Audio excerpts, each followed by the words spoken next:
Bienvenido a la unidad 1, conceptualización del proceso didáctico. El tema es el 1.3, el triángulo del proceso didáctico. Mi nombre es Eduardo Chávez. Comenzamos. ¿Qué vamos a aprender el día de hoy?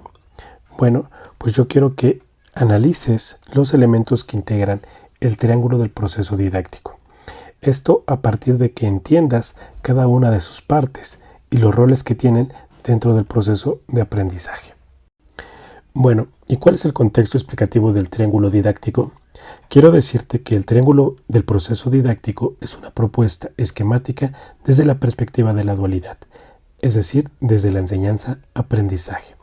Esta propuesta pretende situar al aprendizaje en el centro, desde una visión cercana a la realidad docente en el aula. Situaremos en este sentido 1. Al docente, 2. al estudiante y 3. la tarea y la actividad, que en la jerga pedagógica se han tomado como similares, pero vamos a revisar que son dos procesos diferentes. Estos son nuestro triángulo del proceso didáctico. Hay que entender que el aprendizaje depende de lo que hace el estudiante. En este sentido, hay tres principios para entender el triángulo del proceso didáctico. 1. La enseñanza y el aprendizaje son necesarios y complementarios, pero la primera tendrá que estar al servicio de la segunda, o sea, la enseñanza siempre se subordinará a las necesidades del aprendizaje. La enseñanza es un medio, el fin es el aprendizaje del estudiante. 2.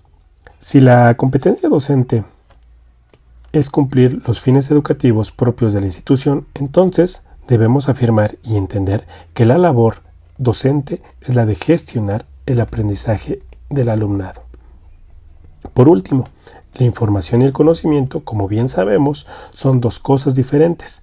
La primera complementa a la segunda, o sea, la información complementa al conocimiento. Sin información no se puede elaborar conocimiento.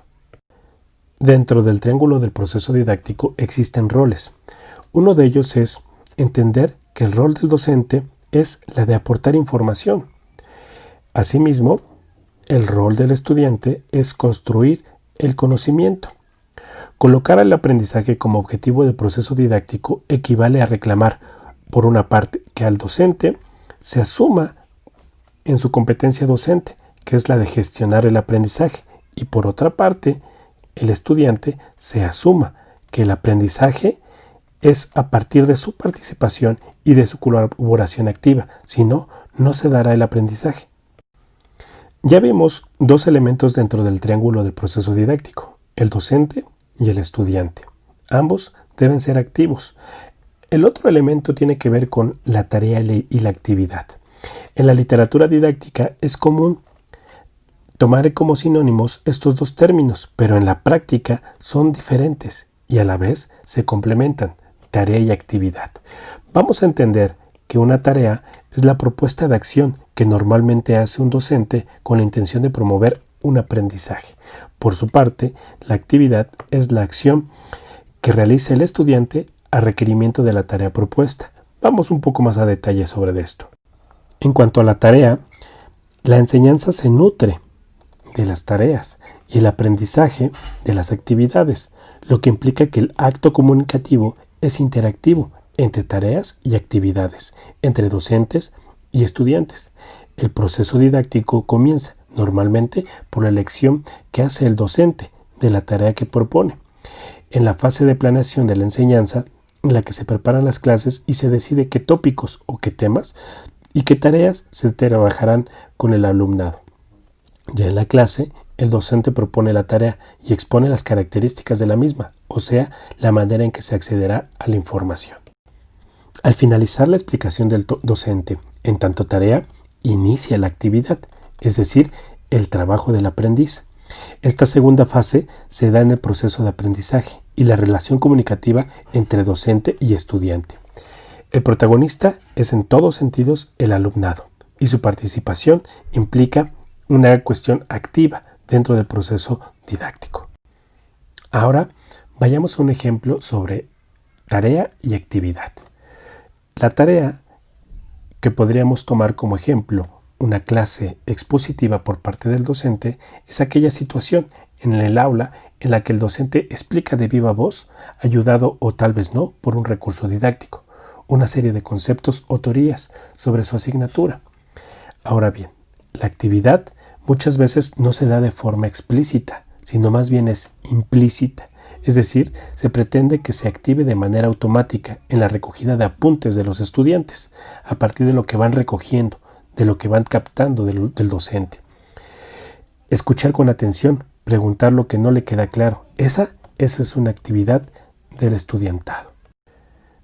Pero como bien sabes, la actividad del estudiantado no acaba ahí, porque después tendrá que revisar esas notas que hizo, repasar, complementarlas, por supuesto. O sea, elaborar esa información y convertirla, en el mejor de los casos, en esquemas propios, esquemas cognitivos. Según el Crédito Europeo, estima que por cada 2 horas de clase, el estudiante deberá destinar 3 horas más. Por ejemplo, una unidad que tenga 10 horas de clase y 15 horas de estudio se deberán complementar con 25 horas de trabajo por cada una de ellas. Ahora bien, vayamos a ver algunas pistas o consejos para complementar las tareas y las actividades y que éstas no estén diametralmente opuestas. Uno podría ser intentar que las clases no estén diseñadas solamente desde el punto de vista de la enseñanza, o sea, que los profesores no solamente expliquen, sino que también los estudiantes expongan sus ideas. Por otra parte, también estaría el priorizar la parte del aprendizaje, o sea, priorizar lo que el estudiante nos quiera decir. Solicitar al estudiantado que tras una explicación del docente, que siempre deberán existir, se construya un mapa conceptual propio en el que las relaciones de los conceptos trabajados en clase se puedan exponer de forma explícita. Ahora bien, también debe ser promover tareas donde la autocorrección sea posible, que los estudiantes lleguen a poder corregirse y explicar claramente cada tarea. Esto es una tarea del docente. Recuerda, una tarea es elemento del docente, una actividad es un elemento del estudiantado. Por supuesto que al inicio se debe indicar el aprendizaje esperado, hacia dónde se debe llegar o hacia dónde se pretende llegar. Los objetivos deben indicar resultados de aprendizaje y las tareas siempre deben recalar en un producto por parte del alumnado. Una actividad sin producto no tiene sentido. Los criterios de evaluación son la intención del docente. Entonces deben ser claros. Para que nos quede un poco más claro esto del triángulo del proceso didáctico, vamos a ver este esquema. Por una parte, habíamos dicho que tenemos al docente. Por otra parte, tenemos al estudiante. Y también tenemos las tareas y las actividades. Todas ellas se relacionan entre sí. Nos debe quedar claro que tarea del docente es la de la enseñanza. Tarea del estudiante es la del aprendizaje. Y convergen en tarea por parte del docente y en actividad por parte del estudiante. Todo esto dentro de un contexto. En síntesis, y para que nos quede muy claro, el proceso didáctico centrado en el estudiante supone una metodología que contempla la enseñanza, pero que prioriza principalmente el aprendizaje. El estudiantado debe ser consciente de que el aprendizaje es su responsabilidad. Las competencias docentes es la capacidad de organizar la enseñanza. Por lo tanto, la labor del docente es la de gestionar aprendizajes. Conviene distinguir entre tarea y actividad y entender su relación. Si quieres saber un poco más sobre este tema, te invito a que revises estos 2 textos, que es de donde se obtuvo esta información.